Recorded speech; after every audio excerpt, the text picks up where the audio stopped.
নমস্কার, আমার politics topic চ্যানেলে সবাইকে স্বাগত জানাই। প্রতিদিনের মতো আজও পলিটিক্স নিয়েই আপনাদের সামনে একটি অনুষ্ঠান নিয়ে চলে আসলাম। যারা পুরনো আমার দীর্ঘদিন ধরে আমার অনুষ্ঠান দেখছেন এবং আপনারা আপনাদের মন্তব্য কমেন্টের মাধ্যমে রাখছেন, তাদেরকে জানাই অসংখ্য ধন্যবাদ। এবং যারা আজ অনুষ্ঠানটি নতুন দেখবেন তাদেরকে সবাইকে স্বাগত জানিয়ে একটি বিনীত অনুরোধ রাখছি জোর হাতে, আমার চ্যানেলটিকে সাবস্ক্রাইব করে পাশে থাকবেন। আজকের অনুষ্ঠানটি হলো এই হিন্দুস্তান বলুন, ভারতবর্ষ বলুন, ইন্ডিয়া বলুন, আজ ভারতবর্ষের হিন্দুত্ব সরকার, এটা আমার কথা নয়। যেহেতু মোদিজির সরকার মানেই কিছু মানুষের, ভারতবর্ষের একটা অংশের মানুষের মধ্যে ঢুকিয়ে দিচ্ছে এটা হিন্দুবাদী সরকার এবং হিন্দুত্বের সরকার, হিন্দুত্বের রক্ষা কর্তার সরকার, সব দিক দিয়ে হিন্দুবাদী এবং হিন্দুরা সুরক্ষিত থাকবে। কিন্তু আমার প্রশ্ন হলো, এই 12 বছরে মোদি যুগে ভারতবর্ষের মানুষ, যারা এই হিন্দুবাদী হোক আর অন্য জাতিদের হোক, তারা কি পেয়েছেন, কি হারিয়েছেন, সেটা নিয়ে আজকে কিছু কথা বলব।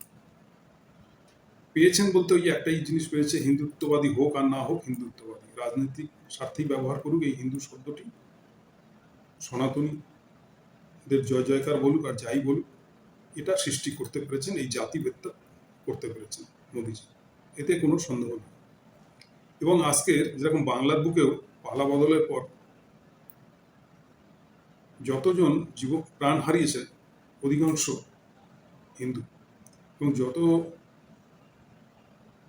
ধর্ষণ হয়েছে, ধর্ষিতা হয়েছে, তারাও হিন্দু, মানে 95% হিন্দু। তাহলে হিন্দুত্ব নিয়ে এত জয় জয়কার, সত্যি কি সুরক্ষিত হিন্দুরা? এটা কি আমরা ভাববো না? আমিও তো একজন সনাতনী ঘরের সন্তান, আপনিও একজন, এবং যে ভারতবর্ষের 70%-এর উপরে হিন্দু সমাজের মানুষ বসবাস করে, হিন্দু ধর্মের মানুষ বসবাস করে বা সনাতনী মানুষ বসবাস করে, তারা মনে করে এই দেশ আমার।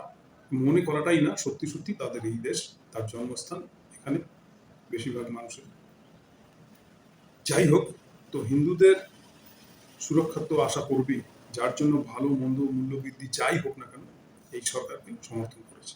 কিন্তু দেখা যাচ্ছে যে এটা শুধু ভোটের ক্ষেত্রেই ব্যবহার হচ্ছে এবং ক্ষমতা দখল করে ক্ষমতার মসনদ ধরে রাখার জন্য কি একটা প্রবাদ বাক্যর মতন ব্যবহার হচ্ছে, কাজের কাজ কিছুই হচ্ছে। তার একটা উদাহরণ দিই।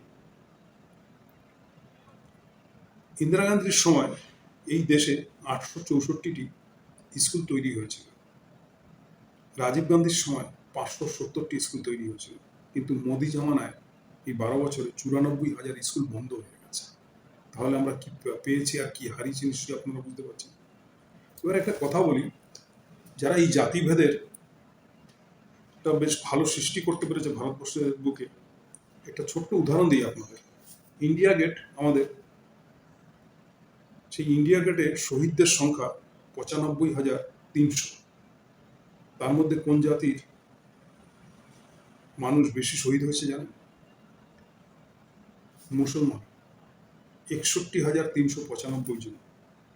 সর্বর্ণ উচ্চবর্ণ হিন্দু 598 জন, শিখ 8,050 জন, সিদ্ধি 9 জন মাত্র, পিছিয়ে পড়া শ্রেণী ওবিসি 14,408, গুজরাটি 6 জন মাত্র, দলিত 10,777 জন, মারোয়ারি মাত্র 6 জন। এই 95,300 শহীদদের মধ্যে 61,395 জনই মুসলমান। অথচ সেই মুসলমানদের প্রতি এমন একটা বিদ্বেষ তৈরি করা হয়েছে যেন তারা এই দেশের মানুষই না, এবং তাদেরকে ঘৃণার চোখে দেখতে হবে, এবং এই হিন্দু মুসলিম নিয়েই রাজনীতিটা করতে হবে। এটাও কিন্তু মোদি জমানায় বেশ ভালো সৃষ্টি করতে পেরেছে। যে ইসরো জওহরলাল নেহরুর আমলে তৈরি হয়েছিল, স্থাপিত হয়েছিল, সেই ইসরোর থেকে এই মোদি জমানায় 100 জন বৈজ্ঞানিক ইস্তফা দিয়ে বেরিয়ে গেছেন, কাজ ছেড়ে বেরিয়ে গেছে, এবং সেই ইসরো আজ একটা অংশ প্রাইভেট করে দিয়েছে, বেসরকারিকরণ করে দিয়েছে, দেশের জন্য সুখবর। তাহলে এটাও আমরা পেয়েছি মোদি জমানায়। কমপক্ষে ভারতবর্ষে 50 জন বড় বড় শিল্পপতিদের বলুন আর ওই দুর্নীতিগ্রস্ত ব্যবসাদারদের বলুন, ঋণ মুকুব করে দিয়েছে। কারো 200 কোটি, কারো 500 কোটি, কারো 1200 কোটি, কারো 400 কোটি, 300 কোটি, এরকম করে 50 জনের কমপক্ষে। অথচ আমার দেশের, এই ভারতবর্ষের এই মোদী জমানায় 12 বছরে কতজন চাষি ঋণগ্রস্ত হয়ে বা তাদের আন্দোলন করতে গিয়ে প্রাণ হারিয়েছে, সেই সংখ্যাটা কয়েক হাজার দাঁড়িয়ে গেছে। দেশের গচ্ছিত যে সোনা বিক্রি করতে বাধ্য হয়েছে, পিএম কেয়ার ফান্ডের নামে হাজার হাজার কোটি টাকা তছরূপ হয়েছে, এবং যে হিন্দু সনাতনীদের চিরচরিত যে মন্দিরগুলো বা রাম মন্দির, যেটা মোদী জমানায় তৈরি হয়েছে, বৈষ্ণব দেবীর মন্দির, তার পূর্বে কয়েকশো বছর বলতে গেলে সেই মন্দিরের বয়স, এবং সেটা একটি মহা তীর্থস্থানে পরিণত হয়েছে। এরকম বহু মন্দির থেকে চাঁদা, যাকে বলা হয়, হাজার হাজার কোটি টাকা সেখানে মানুষ দান করে, সেগুলো সব গায়েব হয়ে গেছে। এই হচ্ছে যারা বাংলায় পরিবর্তনের পর তৃণমূলকে দেখলেই চোর চোর, ডাকাত ডাকাত, দুর্নীতিবাজ বলে, তাদের মোদী জমানায় এগুলো আমরা হারিয়েছি। ডলার এই হালেও 12 বছর আগে 60 টাকা যেখানে ছিল, সেখানে এখন 95 টাকা ছাড়িয়ে গেছে। অর্থনীতির তলানিতে পড়েছে। জিএসটি পেয়েছি আমরা ট্যাক্স সরিয়ে দিয়ে, এবং এই জিএসটির জন্য সাধারণ মানুষের, যারা জিএসটি সম্বন্ধে জানে বা বোঝে যে কতবার একটা জিনিসের প্রতি জিএসটি প্রত্যেকে দিয়ে নিচ্ছে, যার মাথায় এটা ঢুকবে সে বুঝতে পারবে কিভাবে ছুরি চালানো হচ্ছে সাধারণ মানুষের প্রতি। এবং সব থেকে ছাত্রছাত্রীদের ভবিষ্যৎ মাটি করে দেওয়া হয়েছে, ইতিহাস পাল্টে দেওয়া হয়েছে, সংবিধান চেঞ্জ করতে চাইছে, এবং সংবিধানকে বুড়ো আঙুল দিয়ে মানতেই চাইছে না, এবং পেপার লিক, নিট পরীক্ষার পেপার লিকে মহা কেলেঙ্কারিতে, এবং সেই নিয়ে যখন ছাত্ররা আন্দোলন করছে, তাদের উপরেই বিজেপি সরকারের, মানে মোদীর সরকারের গুন্ডাবেশি পুলিশ এসে অত্যাচার করছে, এবং সেই আন্দোলন করতে গিয়ে ছাত্রছাত্রী মারা যাচ্ছে। এবং প্রত্যেক রাজ্যই বলতে গেলে বেশিরভাগ রাজ্যই তো আজকে এই মোদীজির সরকারের দখলে।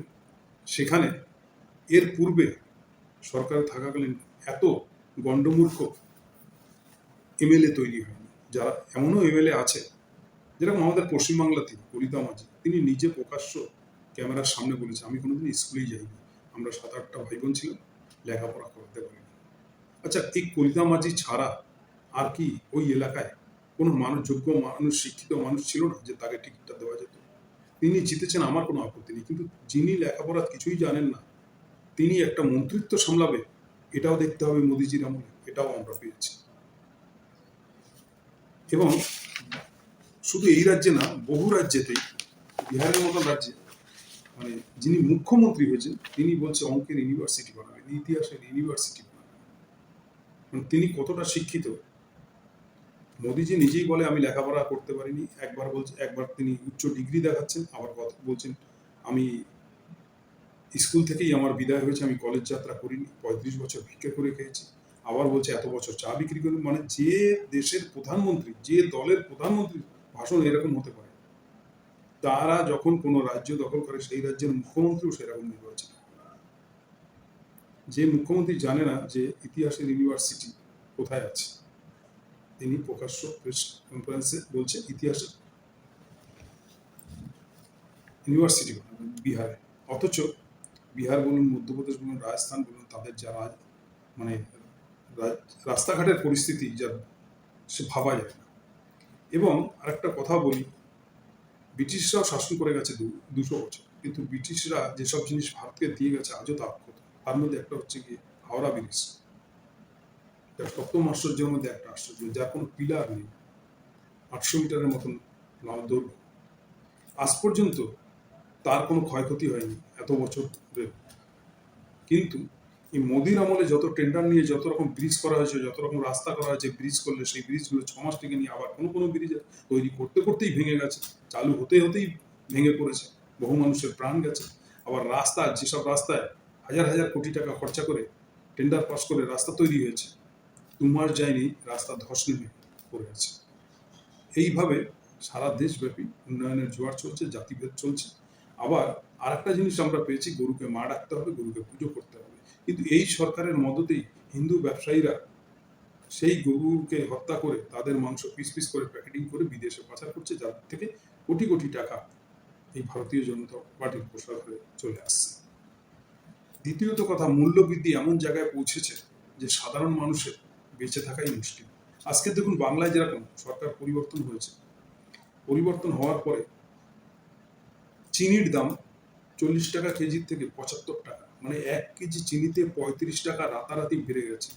এর পূর্বে কোনো সরকারের ইতিহাসে এরকম দিন আছে কিনা সন্দেহ। আজকের যদি এইটা কোনো বিরোধী সরকারের আমলে হতো তাহলে তোলপাড় করতো চোরের সরকার, গুন্ডার সরকার, দুর্নীতিবাজ সরকার, এই এদের স্লোগান। এটা কোন সরকারের নীতি, কি কারণে বেড়েছে এটা? এছাড়া তো চিনি তো এরকম বললাম, ডাল, চাল, সবজি, শাক সবজি, পেঁয়াজ, আলু সব কিছুর মূল্য বৃদ্ধি হচ্ছে। সাধারণ মানুষ এর রোজগার নেই, তারা কর্মহীন হয়ে গেছে, তাদের গৃহহীন হয়েছে, তার মধ্যে মূল্যবৃদ্ধি এরকম। এই মানুষগুলো কোথায় যাবে, কার কাছে যাবে, কি করলে তাদের জীবনযাপন করতে হবে? শিক্ষা ব্যবস্থা তো জলঞ্জলি অবস্থা হয়ে গেছে। শিক্ষা ব্যবস্থা এখন এরকম জায়গায় নিয়ে আসতে চাইছে, শ্যামাপ্রসাদকে ইতিহাসে আনতে চাইছে, পূর্বের ইতিহাস সব সরিয়ে এই জায়গায় আসতে চাইছে। হ্যাঁ, আর একটা জিনিস করেছে হাইকোর্ট, সুপ্রিম কোর্ট, কিনতে পেরেছেন, এয়ারপোর্ট বিক্রি করতে পেরেছেন, রেলওয়ে বিক্রি করে, LIC বিক্রি করতে পেরেছেন। দেখুন বহু সরকারি সংস্থা প্রাইভেট করে দিয়েছে। যত প্রাইভেট করেছেন এবং যেখানেই এরা গেছে সেখান থেকে কর্মহীন হয়েছে মানুষ।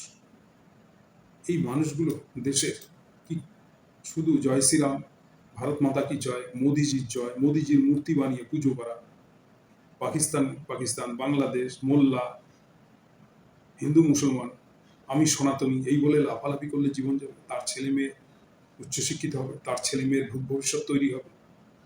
কোন দেশের, কোন রাজনীতির, কোন নীতিতে আমরা চলছি? শুধু আমাদের দিন রাত ব্রেন ডাইভার্ট করা হচ্ছে যে না আমরা হিন্দুবাদী, তাই বিজেপিকে সমর্থন করতে হবে। কেউ কেউ তো বলছেন, আবার এত সুন্দর এদের ব্রেন ওয়াশ করছে যে রাম মন্দিরের চাঁদা চুরি হয়েছে, হিন্দুরাই নিয়েছে, হিন্দুদের পয়সা হিন্দুরা নিয়েছে, তো অপরাধটা কি? তাহলে এইভাবে যদি চিন্তাধারা থাকে আর সারা রাজ্যের বিরোধীদের MP MLA হাজার হাজার কোটি টাকা দিয়ে কিনে সরকার ভাঙিয়ে নিজের দলে নিয়ে এসে মানে একক নায়কতন্ত্র তৈরি করে, তাহলে আপনিও বিজেপি উল্টো দিকে, আমিও বিজেপি। কালকের আমার পেটে খিদে লাগলে আমি আর একজন হিন্দুর ঘরে গিয়ে ডাকাতি করবো, চুরি করবো, আর হিন্দুকে মারলে কোনো শাস্তি হবে না, কেন ও হিন্দু মেরেছে। আমি একজন বিজেপি কর্মকর্তাকে মেরেছি, বা আর এক বিজেপি কর্মকর্তা আমাকে মেরেছে। এটা কি কোনো সুশাসন হতে পারে? এটা কি কোনো সুস্থ সমাজ ব্যবস্থা হতে পারে? এইভাবে কি উন্নততর দেশ তৈরি হতে পারে? এবং মোদিজির আমলে মোদিজি বিশ্বগুরু, মোদিজি বিশ্ববাজারে বিরাট সম্মান কিনেছে মোদিজিকেই। কিন্তু আমরা দেখতে পাচ্ছি সোশ্যাল মিডিয়া থেকে শুরু করে যত কর্মকাণ্ডে ডোনাল্ড ট্রাম্পের কাছে পুরো মাথা বিক্রি করে দিয়েছে। তিনি যা বলছেন ভারতবর্ষকে তাই শুনতে হচ্ছে এই প্রধানমন্ত্রীকে। এমনকি ডোনাল্ড ট্রাম্প মোদিজিকে পাশে বসিয়ে বলছেন এই ভদ্রলোকটি দেখতে সুন্দর, মুখে মিষ্টি হাসি, কিন্তু ভিতরটা হচ্ছে নিয়ে খুনি। ভাবতে পারছেন? এটাও আমরা শুনছি। আবার ডোনাল্ড ট্রাম্প এটাও বলছে আমি চাইলে 10 মিনিটে মোদিজির রাজনৈতিক ভবিষ্যৎ নষ্ট করে দিতে পারি। এটাও প্রেস কনফারেন্স করে আমেরিকার প্রেসিডেন্ট বলছেন, সেটাও আমাদেরকে শুনতে হচ্ছে। এছাড়া মোদিজি আজকের প্রাইম মিনিস্টার হওয়ার পর থেকে তার যা বিলাসবহুল জীবন, এবং সর্বদেশ ঘুরে বেড়াচ্ছেন, সর্বদেশে গিয়ে ভারতীয় অর্থ ব্যয় করছেন, অর্থ ঢেলে দিয়ে আসছেন, বাংলাদেশকে সাহায্য করছেন, শ্রীলঙ্কাকে সাহায্য করছেন, কিন্তু দেশের নাগরিকের কাছে অর্থ নেই, চাকরি নেই, বেকারত্ব দিনকে দিন বেড়ে যাচ্ছে, ক্ষুধার্ত বেড়ে যাচ্ছে, এবং বাংলাদেশের থেকে অর্থনৈতিক পরিস্থিতি খারাপ হয়ে যাচ্ছে।